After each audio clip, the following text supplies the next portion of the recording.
I would ask the guests to hold their thoughts there at this point of time. The Delhi Chief Minister Arvind Kejriwal is addressing a live press conference. Let's cut across live. सभी तथ्यों को, परिस्थितियों को ईमानदारी के साथ आपके सामने रखता रहा हूँ, आपसे चर्चा करता रहा हूँ।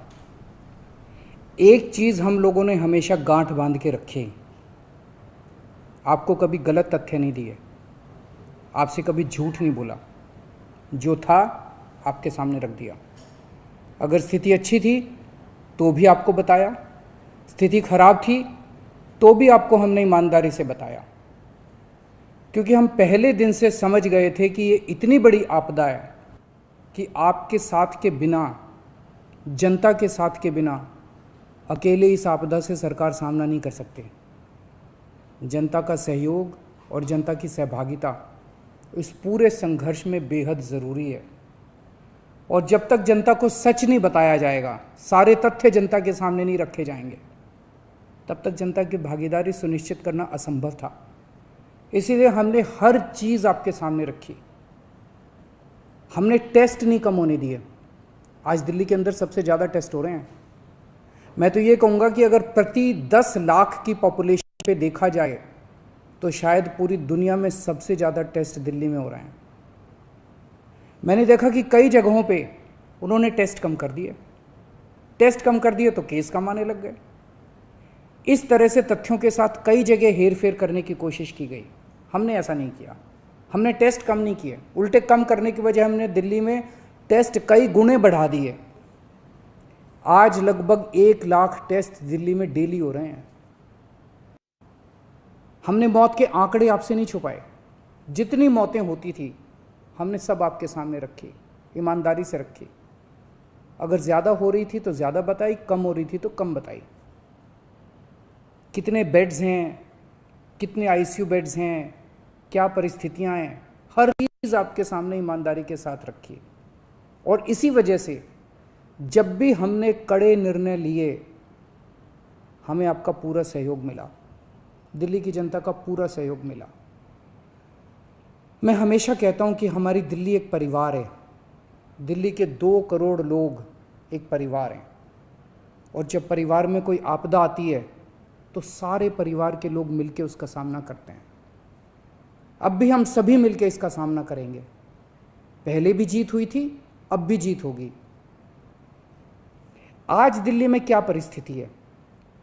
पिछले 24 घंटे में दिल्ली में लगभग 23,500 केस आए हैं। उसके पिछले 24 घंटे में लगभग 25,500 केस आए थे। तो पिछले 3-4 दिन से रोज हम देख रहे हैं लगभग 25,000 के करीब केस आ रहे हैं। पॉजिटिविटी बहुत ज़्यादा बढ़ गई है, संक्रमण दर बहुत ज़्यादा बढ़ गई है। दिल्ली के अंदर अस्पतालों में उपलब्ध बेड्स की भारी कमी हो रही है। डेली 25-25 हज़ार अगर पेशेंट्स आएंगे तो कोई भी व्यवस्था चरमरा सकती है। दिल्ली के अंदर बेड्स की भारी कमी हो रही है। आईसीयू बेड्स दिल्ली में लगभग ख़त्म हो गए हैं। आज सुबह मैं ऐप पे देख रहा था 100 से भी कम आईसीयू बेड्स दिल्ली में बचे हैं। ऑक्सीजन की भारी कमी हो रही है। कल हमने सेंट्रल गवर्नमेंट को भी लिखा है, उनसे बातचीत चल रही है। परसों रात को एक हादसा होते होते बचा। एक प्राइवेट हॉस्पिटल ने हमें बताया कि परसों रात को 3 बजे के करीब उनके अस्पताल की ऑक्सीजन लगभग ख़त्म हो गई। वो बोले जी हम तो बहुत बुरी तरह से डर गए, बहुत बड़ा हादसा हो सकता था। इधर उधर हाथ पैर मार के किसी तरह से उन्होंने कहीं से ऑक्सीजन का इंतजाम किया। दवाइयों की कमी हो रही है, रेमडेसिविर दवाई की खासकर काफ़ी कमी हो रही है। ये सारे तथ्य मैंने आपको डराने के लिए नहीं बताए। ये सारी परिस्थिति है और इन परिस्थितियों में हमें अब अगला कदम क्या उठाना है, इस पे चर्चा करने के लिए मैंने आपको ये परिस्थिति बताई है। तो दिल्ली के अंदर कोरोना की परिस्थिति काफ़ी गंभीर है। अभी तक हमने दिल्ली के अंदर हेल्थ सिस्टम को बड़े अच्छे तरीके से मैनेज किया। दिल्ली में 4थी वेव आई है। पहली वेव पिछले साल जून में आई थी जिसमें 4,500 के करीब केस आए थे। दूसरी वेव आई फिर सितंबर में, फिर तीसरी वेव आई जिसमें 8,500 के करीब केस आए थे। दुनिया के कई शहर ऐसे हैं, बड़े बड़े देशों के, विकसित देशों के शहर, जहाँ 6,000 केस आए तो उनका पूरा हेल्थ सिस्टम चरमरा गया, कोलैप्स कर गया। दिल्ली में 8,500 केस आए पिछली बार तीसरी वेव में, तब भी हमारा सिस्टम कोलैप्स नहीं किया, उल्टे हमने और ज़्यादा अपनी तैयारियां शुरू कर दी। आज 25,000 केस आए हैं। अब दिल्ली का हेल्थ सिस्टम अपनी सीमा तक पहुंच गया है। हमारा हेल्थ सिस्टम अब बहुत ज़्यादा तनाव में है। मैं ये नहीं कहूँगा कि हमारा हेल्थ सिस्टम अभी कोलैप्स किया है, लेकिन आज हमारा हेल्थ सिस्टम बहुत ज़्यादा तनाव में है। किसी भी हेल्थ सिस्टम की अपनी सीमाएं होती हैं। अनगिनत पेशेंट्स तो कोई भी सिस्टम नहीं ले सकता ना। किसी भी सिस्टम की अपनी सीमाएं हैं। पिछले 5 साल में आपकी सरकार ने दिल्ली में बहुत बड़े स्तर पे स्वास्थ्य के क्षेत्र में काम किया है। खूब नए हॉस्पिटल खोले हैं, मोहल्ला क्लिनिक, पॉली क्लिनिक बनाए हैं। बहुत बड़े स्तर के ऊपर स्वास्थ्य के क्षेत्र में काम हुआ है। यही कारण है कि आज 25,000 केस के ऊपर भी दिल्ली का सिस्टम चल रहा है। लेकिन अब इसके बाद अगर तुरंत कुछ कठोर कदम नहीं उठाए गए तो ये सिस्टम कोलैप्स कर सकता है। और अगर हेल्थ सिस्टम कोलैप्स कर गया तो मुझे डर है कहीं बहुत बड़ी त्रासदी ना हो जाए।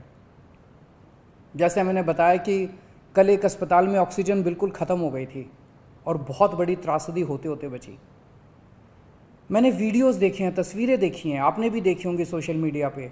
दुनिया के कई शहर ऐसे हैं जहां कॉरिडोर में पेशेंट्स पड़े हुए हैं, सड़कों के ऊपर लोग दम तोड़ रहे हैं।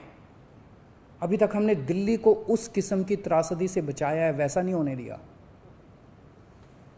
आज सुबह 11 बजे मेरी और एलजी साहब की मीटिंग हुई और इन सारे पहलुओं के ऊपर, सारी परिस्थिति के ऊपर काफ़ी विस्तार से बातचीत हुई। और उस बातचीत के बाद हमें ये लगा कि दिल्ली का हेल्थ सिस्टम बड़ी मात्रा में और अधिक पेशेंट्स अब लेने में असमर्थ है। अगर हमने अभी लॉकडाउन नहीं लगाया तो कहीं ऐसा ना हो कि बड़ी त्रासदी हो जाए। हम किसी भी हालत में दिल्ली को उस परिस्थिति में नहीं ले जाना चाहते जहां कॉरिडोर के अंदर पेशेंट्स पड़े हैं, सड़कों पे लोग दम तोड़ रहे हैं। आज सभी परिस्थितियों का जायजा लेने के बाद आपकी सरकार को ये लगता है कि दिल्ली में कुछ दिन के लिए लॉकडाउन लगाना ज़रूरी है, तो आज रात को 10 बजे से अगले सोमवार को सुबह 5 बजे तक 6 दिन के लिए दिल्ली में लॉकडाउन लगाया जा रहा है। इस दौरान जाहिर है कि जो एसेंशियल सर्विसेज हैं वो जारी रहेंगी, खाने पीने की, मेडिकल व्यवस्थाओं की वो जारी रहेंगी। ये शादियों का सीज़न है, लोगों के बड़े मुश्किल से रिश्ते बनते हैं, हम उनके रिश्ते तोड़ना नहीं चाहते, तो लोगों की शादियां संपन्न हों, लेकिन केवल 50 लोगों के गैदरिंग के साथ संपन्न हो। उसके लिए अलग से पास दिए जाएंगे। इसके बारे में अभी थोड़ी देर में डिटेल्ड ऑर्डर जारी हो जाएगा कि कौन कौन सी चीज़ें जारी रहेंगी और कौन सी चीज़ों पर पाबंदी रहेगी। मैंने और एलजी साहब के हम दोनों ने निर्णय तब लिया है जब हमारे पास कोई उपाय नहीं बचा था।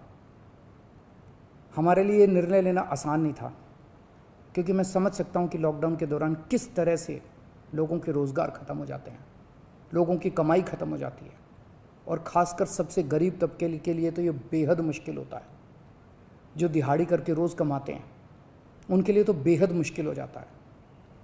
पिछली बार जब देश में लॉकडाउन लगा था, हमने देखा कि किस तरह बड़ी संख्या में प्रवासी मजदूर अपने गांव जाने लगे थे। उनसे मैं ख़ास तौर से हाथ जोड़ के अपील करना चाहता हूँ, ये छोटा सा लॉकडाउन है, 6 दिन का, दिल्ली छोड़ के मत जाइएगा। आपके आने जाने में इतना समय ख़राब हो जाएगा, इतना पैसा ख़राब हो जाएगा, इतनी ऊर्जा ख़राब होती है। दिल्ली में रहिए। मुझे उम्मीद है कि ये छोटा लॉकडाउन है और छोटा ही रहेगा। मुझे पूरी उम्मीद है कि शायद बढ़ाने की ज़रूरत ना पड़े। आप दिल्ली में रहिए। यकीन मानिए, हम पूरी ईमानदारी के साथ सब मिल के लड़ेंगे तो जल्दी इस मुसीबत से छुटकारा पाएंगे। मैं आपको यकीन दिलाता हूँ, सरकार आपका पूरा ख्याल रखेगी। मैं हूँ ना, मुझ पे भरोसा रखिए। मेरी दिल्ली के सभी नागरिकों से अपील है कि ये निर्णय हमने बहुत मुश्किल से लिया है। आप सब लोग जानते हैं कि मैं लॉकडाउन के सख्त खिलाफ रहा हूँ। हमेशा से मैंने लॉकडाउन का विरोध किया है। मेरा ये मानना है कि लॉकडाउन से कोरोना ख़त्म नहीं होता, लॉकडाउन से कोरोना की स्पीड कम हो जाती है।